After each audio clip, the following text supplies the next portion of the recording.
కొన్ని వేరియేషన్స్ చూపిస్తా. చెస్ట్ లా మన 3 మజిల్స్ ఉంటాయి కదా, upper chest, mid chest, lower chest. ఈ వీడియోలో ఖాళీ మిడ్ చెస్ట్ వేరియేషన్ చూపిస్తా. చాలా మందికి అర్థం కాదు ఏ వేరియేషన్ దేనికి చేస్తున్నాము. సో ఈ వీడియో ఖాళీ జస్ట్ మిడ్ చెస్ట్ కి ఎట్లాంటి వేరియేషన్ చేయాలో చూపిస్తా. వేరియేషన్స్ మీకు ఇటు అర్థమైపో.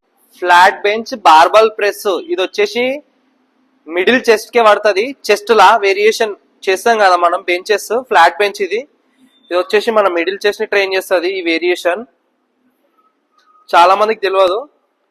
Middle chest, upper chest, lower chest కాకుండా middle chest. Flat bench dumbbell press, ఇది గిట మన మిడిల్ చెస్ట్ ని ట్రైన్ చేస్తుంది. మాక్సిమం ఎఫెక్ట్ అనేది మిడ్ చెస్ట్ పైనే పడుతుంది ఈ వేరియేషన్స్. ఫ్లాట్ బెంచ్ అనగానే గుర్తుపెట్టుకోండి మిడిల్ చెస్ట్ మన టార్గెట్. థర్డ్ వేరియేషన్ వచ్చేసి ఫ్లాట్ బెంచ్ డంబుల్ ఫ్లైస్, ఇది గిట మన మిడ్ చెస్ట్ నే ఎక్కువ టార్గెట్ చేస్తుంది.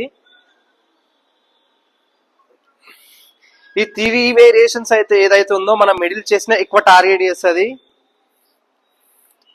అర్థమైంది అనుకుంటా మీకు మిడ్ చెస్ట్ ని ఎట్లా హిట్ చేయాలో. ఇట్లా చాలా వేరియేషన్స్ ఉంటాయి, మీకు నేను మంచిగా ఎక్స్ప్లెయిన్ చేస్తాను. మన ఛానల్ అయితే ఫాలో అయిపోండి.